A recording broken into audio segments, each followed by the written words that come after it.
Hello Disney friends, and welcome back to Dole of a Day, a place where we talk Disney and also sometimes eating disorders and also sometimes just mental health in general. So today's video is a video that I have debated making back and forth for several weeks now. The truth is, guys, I am struggling. So I'm doing really well in the area of my eating disorder and my anxiety and depression. I'm doing really well. I've been using the right coping mechanisms, taking the right medications, and all of that. But I am really struggling with trichotillomania. I have mentioned before on this channel that I do struggle with trichotillomania, and for those of you who don't know what trichotillomania is basically this uncontrollable urge to pull out your own hair. It is not self-harm. It is not just a bad habit that you can break if you try hard enough. It is something else entirely. Some people put it along the same lines as like a tic with Tourette's syndrome. It also is closely related for some people to OCD. It is a body-focused repetitive behavior, which essentially means that it is this obsession with a particular part of your body, and you cannot control the action associated with that part of your body. So I have these uncontrollable urges to pull out my own hair. It doesn't hurt. It's not something that I do in order to make myself hurt. It's not necessarily always related to anxiety. You know, some people might think, well, if there's something that causes anxiety, it might make this person pull out their hair. While anxiety can be a trigger, it is not in and of itself an anxiety disorder. So I've really been struggling with this lately, and this is something that I've struggled with ever since I was in middle school. In middle school, it started with me wanting to pull out my eyebrows and eyelashes, but eventually in college it did move to me pulling out the hair from the scalp of my head. In fact, if you watch some of my early videos, I am wearing a wig. I wore a wig for about 4 years. I also would cover my hair sometimes when I had gone basically completely bald. About a year and a half ago, something amazing happened. That uncontrollable urge to pull out my hair just kind of went away. And for about a year, I was able to resist any of those small urges to pull, and my hair grew back, and it got long and full and thick, and I was so happy to finally feel normal again, because that's the thing about trichotillomania, is it takes away part of your identity. Hair is so important, and people might say, oh, it's just hair, it'll grow back. But number one, when it's trichotillomania, there's no guarantee that it's going to grow back, because you might just pull it out again. Secondly, it is never just hair. Your hair is a part of you. It's a part of what somebody sees when they see you. For someone like me, who is a very feminine girl, it is a part of my identity. So losing my hair was very hard for me. I was also substitute teaching at the time when I was wearing a wig, and especially in the middle school and upper elementary grade levels, I got a lot of really bullying from the kids because I would wear a wig. And you know, even people in the grocery store or at Walmart would kind of look you up and down and go, I like your hair, wink wink, like they were trying to tell you that they knew you were wearing a wig without coming right out and saying it. It amazed me how cruel people could be to people who wear a wig, especially when they had no way of knowing that I wasn't suffering from cancer or something like that. But anyway, so I regrew my hair, and I was so proud of myself, and I felt in control of my life and in charge of my life, and I felt beautiful again when I hadn't felt beautiful since middle school. Well, about the beginning of the year, something, I don't know what, triggered my hair pulling again, and I started pulling, and it has been a severe case of trichotillomania in this past wave. I have lost at this point probably about 60 or 70% of my hair. I'll insert some photos here just so you guys can get an idea of the severity of it. And guys, it's not easy. It's not easy to make a ton of progress or to work on something for a year and a half, and then in a matter of months have it all ripped away from you. And what's worse is I am pulling it out myself, right? So even though this is a true mental illness, this is truly something that I can't control, who do I blame but myself? I will sit there and I'll be pulling out my hair and I'll be saying, stop, stop, stop, and I can't stop. and it drives me up the wall. And then when I'm sitting there surrounded by all of this hair that I've just pulled out of my own head, I feel disgusting, and I feel gross, and I feel out of control, and I feel like I have just undone all of the progress that I have made. It's a disorder that is very self-defeating and very degrading, and it drives you crazy because you can't understand it. Now, different people who struggle with trichotillomania report different thoughts and feelings leading up to these episodes of pulling out their hair.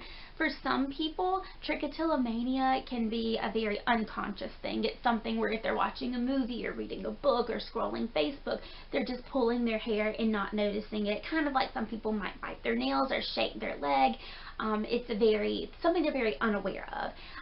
I have tried treatments for this type of hair pulling before.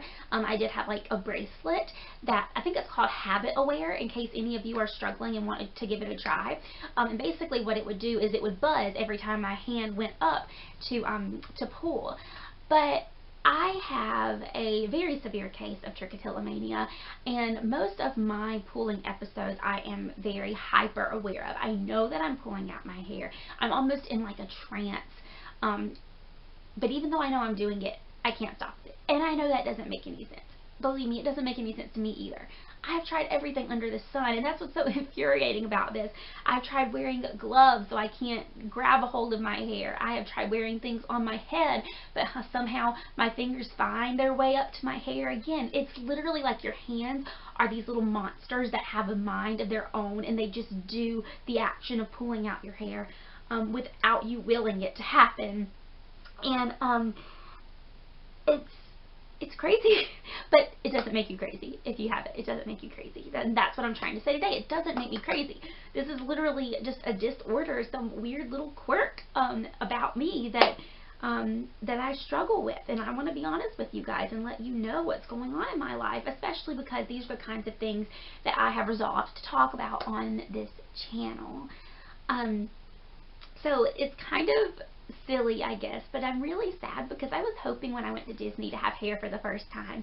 The last 2 times I've been to Disney, I had to wear a wig. And can you imagine wearing a wig in that awful Florida heat? I was so excited not to have to this time. And I'm really hoping that somehow I can get this under control before I go back so that I don't lose any more hair. Losing my hair this time has been harder than it was losing my hair the first time. Partially because I have spent all of that time in recovery from trichotillomania, not pulling and regrowing my hair.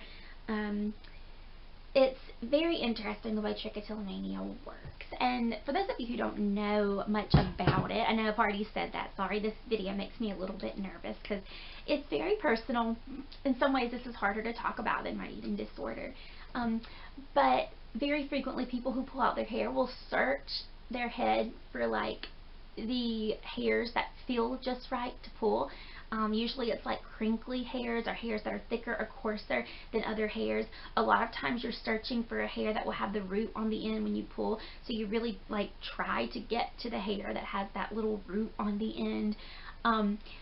There is some research to suggest that when you pull out your hair there is a release of dopamine, which means that your brain is flooded with these feel-good feelings, almost like an addiction, that keeps you seeking that feeling over and over again, which is why you would keep pulling out your hair over and over again, seeking that feeling.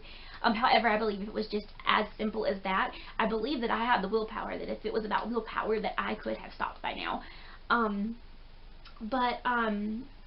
One thing I've noticed is for me, you know, exercise can also release some of those same chemicals, and when I exercise, sometimes that helps reduce my hair pulling. However, because of my eating disorder, I have to be very careful about my exercise so that it does not turn into over-exercise and therefore trigger my eating disorder. So it is a line that I have to walk very, very carefully. So this video is kind of just an update video to let you guys know how I'm doing. I'm struggling. In fact, except for my YouTube videos, I'm on a social media break right now, and I don't know how long it's going to last, but I really need to get this under control. And this is just an awareness video. I want to make people aware that trichotillomania is a thing. I want to make people aware that it's not just a bad habit. If you know someone who's pulling out their own hair, it's not something that they can just cut off and on something that they can stop that easily. And I also want you to know that they're not like harming themselves. Their hands may be like attacking themselves physically, but it's not about self-punishment or anything like that. At least not for me and not for the majority of people who struggle with trichotillomania. So I'm going to leave a link to some resources down below, a website and some things like that you can go to do more research about trichotillomania. Unfortunately, there is not much known about this disorder. There's people who put it in the category of anxiety, people who put it in the category of OCD, people who put it in body-focused repetitive behaviors, things like that. Nobody really knows what causes it. Nobody knows how to treat it.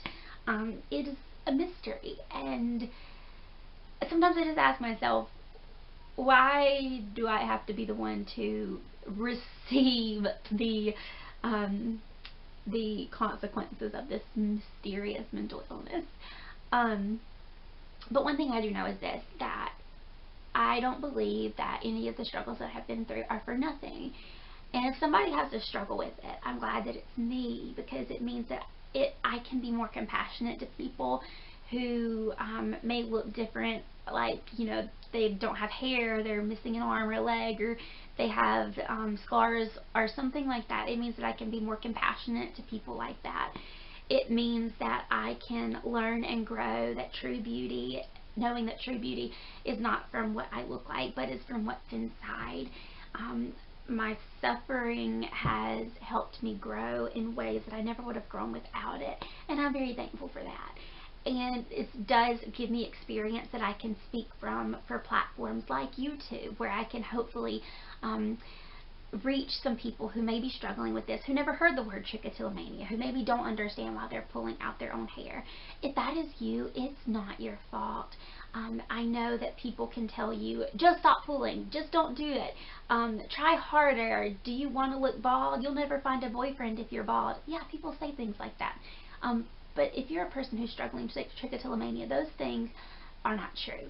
You are worthy, and you are worth recovery and treatment and help, and I encourage you to seek those things. But even if those things don't help, because sometimes they don't, especially with trichotillomania, which is notoriously hard to treat, regardless of how treatment works for you or doesn't work for you, you are beautiful and you have a story to tell and a life to live, and your hair does not tell your whole story. Or maybe it does, you know, maybe that's the beauty of it. Maybe my hair tells the story that I'm someone who does struggle, but that I keep fighting and I'm not going to give up. And the same can be true for you. And so I want you to always remember, and I say at the end of every video, there is a great big beautiful tomorrow shining at the end of every day.